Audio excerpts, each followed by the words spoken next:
Shri B are Mirdha राजकीय महाविद्यालय नागौर में बीए तृतीय वर्ष की कक्षा में कथा साहित्य के अंतर्गत आज हम चर्चा करेंगे उपन्यासों के प्रकार और स्वतंत्रता बाद के हिंदी उपन्यासों की मुख्य प्रवृत्तियों के बारे में। इससे पहले की कक्षा में हम उपन्यास के अर्थ और परिभाषा के बारे में बात कर चुके हैं। उपन्यास का शाब्दिक अर्थ अगर हम देखें तो उप यानी निकट और न्यास यानी थाती या रखी हुई, अर्थात वह वस्तु या कृति जिसमें मानव जीवन समग्रतः प्रतिबिंबित होता है, वह रचना जिसमें मनुष्य का जीवन दिखाई देता है, उसके जीवन से संबंधित अलग अलग परिस्थितियों और घटनाओं का अंकन होता है, वह उपन्यास है। उपन्यास के लिए अंग्रेजी में नॉवल शब्द प्रचलित है। ये शब्द इटालियन नेविला से आया। नेविला का अर्थ है सूचना। इस आधार पर नॉवल का अर्थ होगा दीर्घ कथात्मक गद्य रचना। गुजराती में उपन्यास को नवल कथा और मराठी में कादंबरी कहा जाता है। उपन्यास शब्द मूलतः बांग्ला और संस्कृत में प्रचलित है। उपन्यास की परिभाषाओं के बारे में हम पहले बात कर चुके हैं।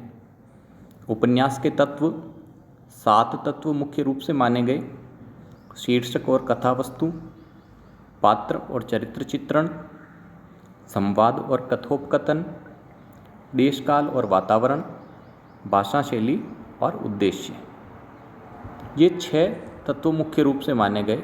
इनमें अगर शीर्षक और कथानक को अलग अलग कर दें तो 7 तत्व होंगे।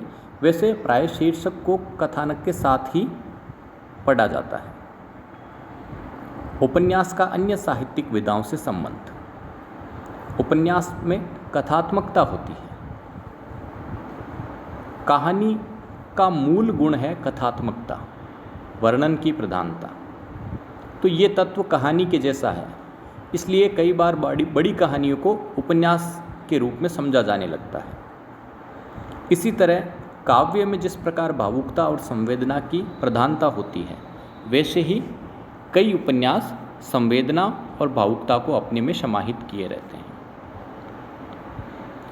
गद्य विधाओं में निबंध की अगर बात करें तो उसमें चिंतन या विचार की प्रधानता होती है। यही शैली कई उपन्यासों में भी देखने को मिलती है। और नाटक का जो मूल तत्व है वो है संवाद।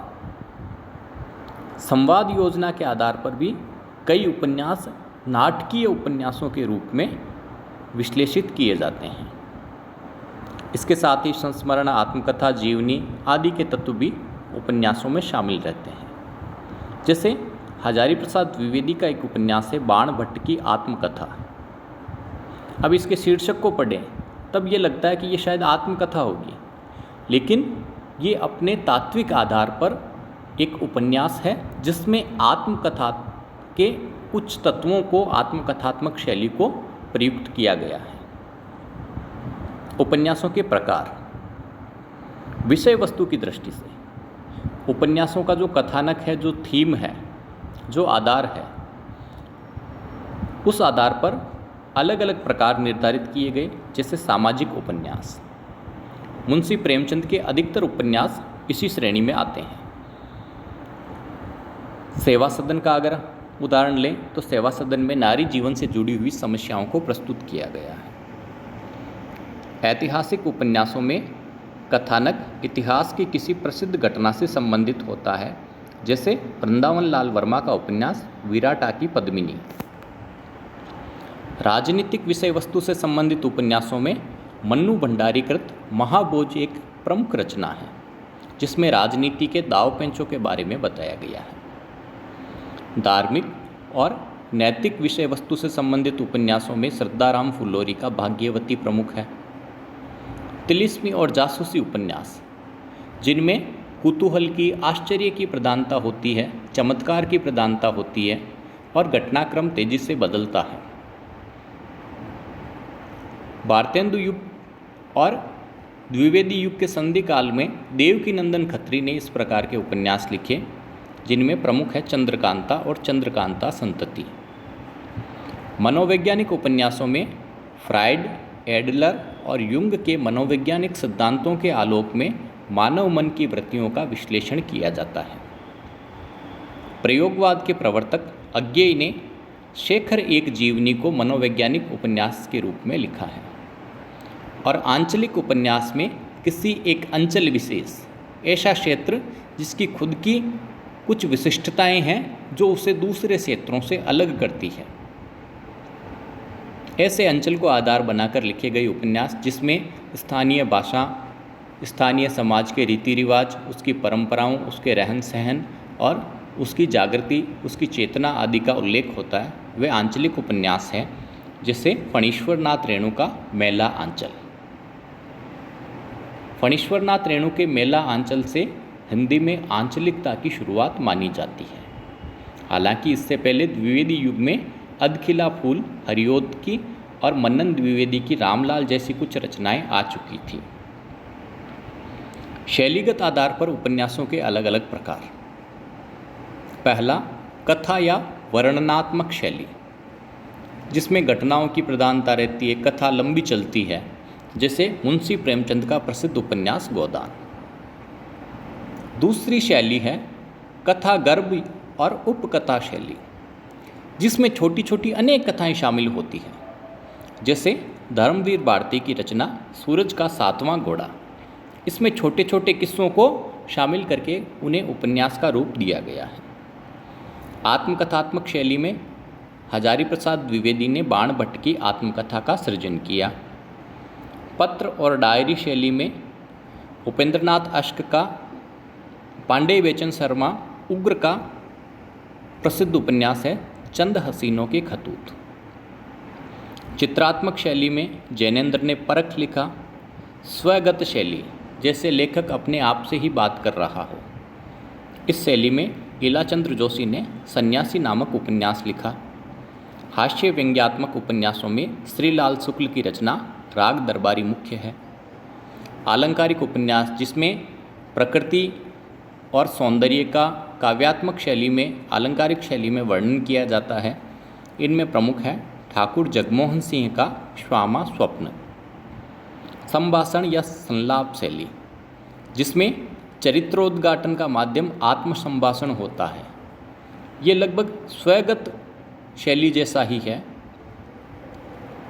स्वगत शैली में पूरा पूरा उपन्यास उसी शैली में लिखा जाता है, जबकि संलाप शैली में बीच बीच में इस तरह का वर्णन किया जाता है, जैसे मुंशी प्रेमचंद का उपन्यास रंगभूमि। पूर्वदीप्त शैली, जिसे अंग्रेजी में फ्लैशबैक शैली कहते हैं, इसमें पात्र अपने पिछले जीवन की, बीते हुए जीवन की घटनाओं को याद करता है।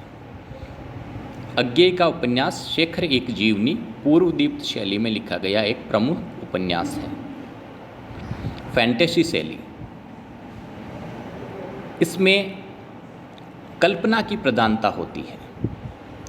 लेखक जब उपन्यास लिखता है तो ऐसा लगता है जैसे वो किसी मनोराज्य में विचर रहा हो। बदिउज्जमा ने एक चूहे की मौत फैंटेसी शैली में लिखी है। तात्विक आधार पर उपन्यास के जो तत्व होते हैं, मुख्य रूप से जो 6 तत्व माने गए हैं, इन आधारों पर 6 तरह के उपन्यास निर्धारित किए गए। कथा वस्तु या घटना प्रधान उपन्यास, जैसे मुंशी प्रेमचंद की रचना गबन। इस उपन्यास का आधार एक घटना है। चरित्र प्रधान उपन्यास, इसमें घटनाओं के बजाय चरित्र की प्रधानता होती है, जैसे जैनेन्द्र का उपन्यास सुनीता। इसके साथ ही तीसरा प्रकार है घटना चरित्र सापेक्ष या नाटकीय या संवादात्मक उपन्यास। इसमें संवाद की प्रधानता होती है और उपन्यास एक नाटक जैसा दिखाई देता है। इस प्रकार के उपन्यासों का नाटकीय रूपांतरण करना अधिक सहज होता है। देश काल और वातावरण प्रधान उपन्यासों में वृंदावन लाल वर्मा का उपन्यास है गढ़कुंडार। शैली प्रधान उपन्यासों में अयोध्या सिंह उपाध्याय हरिओद का उपन्यास ठेठ हिंदी का ठाठ। उद्देश्य प्रधान उपन्यास, जिसमें किसी समस्या को उठाया जाता है या जिसका उद्देश्य सिर्फ आनंद की अनुभूति करवाना होता है। समस्यात्मक उपन्यासों में सेवा सदन, जिसका उद्देश्य नारी जीवन की समस्याओं को प्रस्तुत करना है, और भावात्मक या रसात्मक उपन्यास, जिनका मुख्य उद्देश्य मनोरंजन करना होता है। उनमें प्रमुख है मृगनयनी। परिणाम के आधार पर उपन्यासों के अलग अलग प्रकार। पहला प्रकार है आदर्शवादी, जिसमें किसी आदर्श की स्थापना की जाती है, जैसे लज्जाराम मेहता का उपन्यास बिगड़े का सुधार। इन उपन्यासों में एक संदेश दिया जाता है। यथार्थवादी उपन्यास, इनके 3 प्रकार माने गए। भारतीय संस्कृति के पृष्ठपोषक, यानी जिनमें हकीकत का वर्णन होता है, लेकिन वो हकीकत, वो सच्चाई भारतीय संस्कृति पर आधारित है, जैसे जयशंकर प्रसाद का उपन्यास कंकाल। भौतिकवादी या मार्क्सवादी उपन्यास, इन्हें प्रगतिवादी उपन्यास भी कहते हैं। यशपाल का प्रसिद्ध उपन्यास दादा कामरेड इसी श्रेणी का उपन्यास है, जिसमें मार्क्स के सिद्धांतों के आलोक में किसी कथानक को प्रस्तुत करते हुए अमीर और गरीब के फर्क को प्रस्तुत किया जाता है। मनोविश्लेषणवादी उपन्यास मुख्य रूप से फ्रायड, एडलर और युंग के मनोवैज्ञानिक सिद्धांतों के आलोक में लिखे जाते हैं, जैसे इलाचंद्र जोशी का प्रसिद्ध उपन्यास जहाज का पंछी।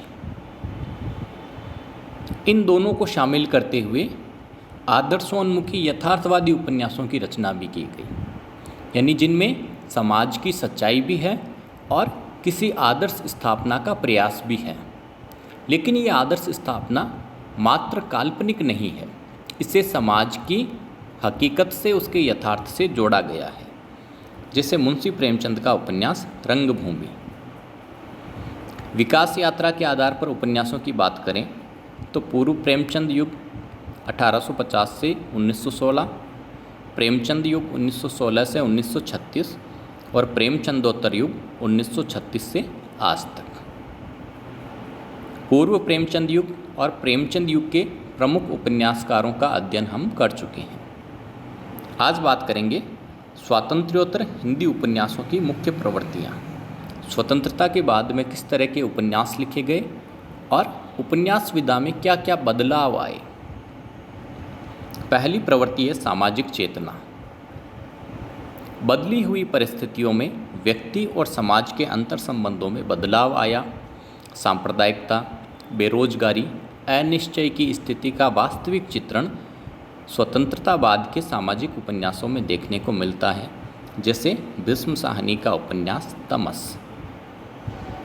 मनोवैज्ञानिकता का समावेश भी हमें स्वतंत्रता बाद के उपन्यासों में मिलता है, मुख्य रूप से अज्ञेय, इलाचंद्र जोशी, देवराज और मोहन राकेश के उपन्यासों में व्यक्ति के मनोभाव और अंतर्द्वंद्व का सूक्ष्म विश्लेषण किया गया है।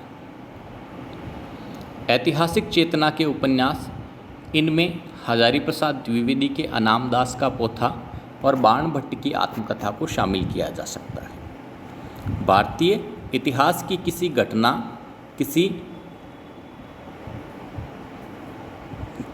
किसी प्रवृत्ति को आधार बनाकर जो उपन्यास लिखे गए, ये ऐतिहासिक उपन्यास हैं।